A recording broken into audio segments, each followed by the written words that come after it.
outside of the obvious, which we'll say defensive line, wide receivers, what areas of this team, what are you prioritizing as an area that needs to be upgraded for the Browns?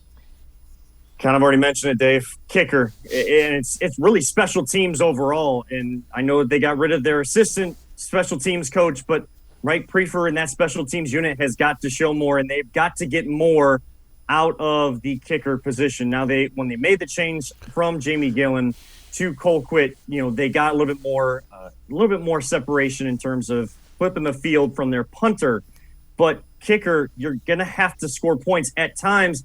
Kevin Stefanski at times is going to have to stop going for it on fourth down and just take the points.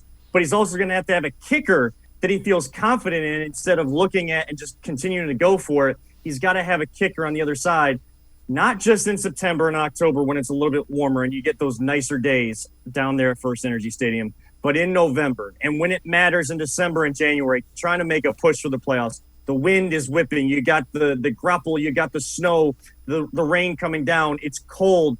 You have that flag that Phil Dawson used to look at on one end of the field where the wind really whips.